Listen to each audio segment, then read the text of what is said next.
Waaqayyo waldaa kana keessatti maal akkasii godhee maqaa kee tikaastee maqaan kee eenyu isa akka dhuftee Waaqayyo waldaa kana keessatti maal akkasii godhee saba kanatti dhugaa ba'uu dandeessaa jechuudha. Ani maqaan koo Shittaayee jedhama. Kan inni dhufes magaalaa naannoo kanadha. Waaqayyo waa guddaa naa godhee hidhamuu seera irratti hafuu na oolche. Guyyaan gaafa haasofuu kaasee qaamni koo guutuun baay'ee na dhukkuba. Dugdi koollee na dhukkuba. Kun koollee na hidhama. Namatti maddeelee namni naafuu hin dandeenye. Mana taa'ee yaa Waaqayyo mucaa duudaa qabadhee mucaa duudaallee lafaa kaasuu hin dadhabe.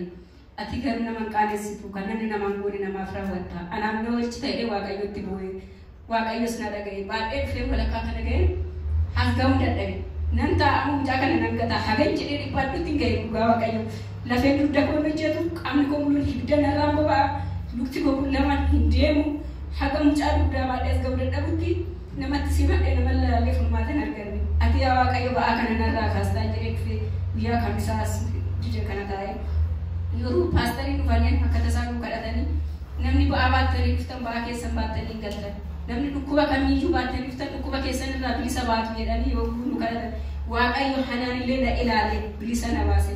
Yeroo deebi'u garuu akka yeroo dhufuutti hin deebine ba'aa koo lafa kaawwadheen Waaqayyo nama na godheen isa mucaa koo baadhee dhufuu hin dandeenye baatadheen galee kanatti Waaqayyo hidhaa koo hiikee isiniifis illee hidhaa isiniif haa hiiku. Waaqayyo danda'aadha. Waaqayyo ba'aa namaa buusaa. Warri kana dhageessan hunduu Waaqayyo naa galateeffata. Waaqayyo sirriitti buusaa gooftaa isaa. Sabaalee waa irraa baasu.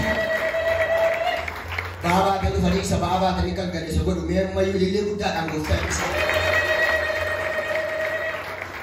Amtana jedhu jalqaba eessa keessi dhukkuba mana qorichaa irratti ilaalamte qabda.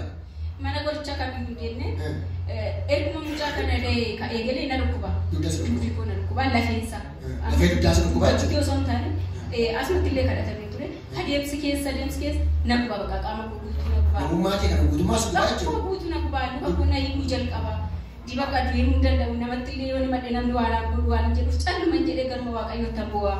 Ituman jedhu garuu dadhabaa dhufee mucaa kana yoo kaasuu dadhabutti illee hagan ga'ee jira.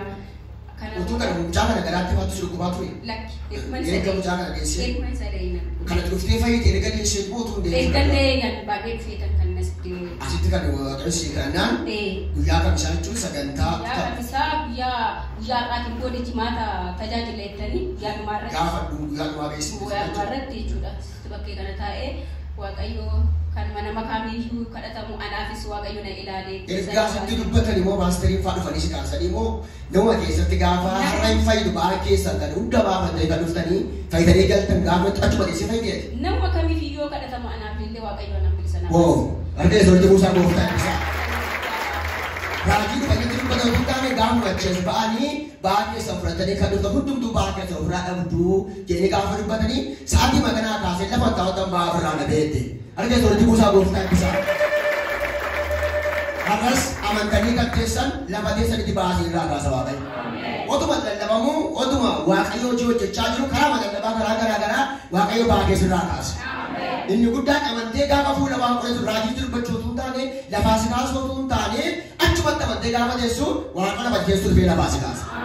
Otuma teessu achumatti ergaa si dubbatame sa'aatii naa taatee of yaadamne. Gaafa kaatu nagaadha. Galeellee amma asii ta'ee waa fudhachuu hin danda'u. Ganaa miidhagina. Gajjetti hojjechuu hin dandeessu. Hojjechuu hin danda'u. Amma garuu akka barbaade nan ka'a. Nan hojjetadha. Nan mucaa. Amma mucaa kanatti rakkise malee gajjetti hojjechuudhaaf akka firiidhaa jechuudha. Akka firiitti nan godhadha. Waaw galateeffadhaa Waaqayyo. Waaqayyo kana si godhe caba kanatti yookaas immoo miidhama guddaa kanatti si fayyise Waaqayyo kibiri tokko sirraa fudhatiin tu'a tokko sirraa barbaadini toluma dhuftee Waaqayyo hin fayyise naan fayyidee galte. Kanaaf namoota kanatti namoota kanaaf maal dubbatta? Waaqayyo kaffaltii tokko malee bilisa nama baasa. Mana yaalaa soo deemne yookiin hundi iskii masharatatti naan jedhu yookiin waan baay'ee jechuu danda'u. Yesuus Kiristoos immoo kana hundarraa bilisa nama baasa. Warreen akka koo rakkatanii fayyitanis yoo ta'e warreen immoo Waaqayyo isin fayyisee Waaqayyo dubbachuudhaaf isin tulfaatillee fuula Waaqayyo duratti waan Waaqayyo nuuf godhe haa dubbannu. Waaqayyotti immoo garaa bal'inaan garaa fayyinaan dhufaa kenninu Waaqayyoon nuyi galmaa galateeffadha. Galateeffadhaa Waaqayyo. Jiraachuu Waaqayyo itti waldaa keessatti kan jirudha. Akka Waaqayyo jiraachuusaa Waaqayyo hojjechuusaa nama malee Waaqayyo hidhaa akka irraa eegu dhuftee waldaa kana keessatti agarteetta. Waldaa kanaaf maal qabda? waldaa kanaaf baay'ee galateeffadha. Maali jechuun amantaan kun jechuun waldaa biraatti namana garuu kamis kamisan hirmaadha. Erga hirmaachuu jalqabe immoo baay'ee waaqeffannaa isaas galateeffannaa waan natti toleef namni kamiyyuu irratti hirmaatu Waaqayyo na keessa walitti buusaa nagaa ta'ii jiraattu harka keessa walitti buusaa beekuuf ta'e.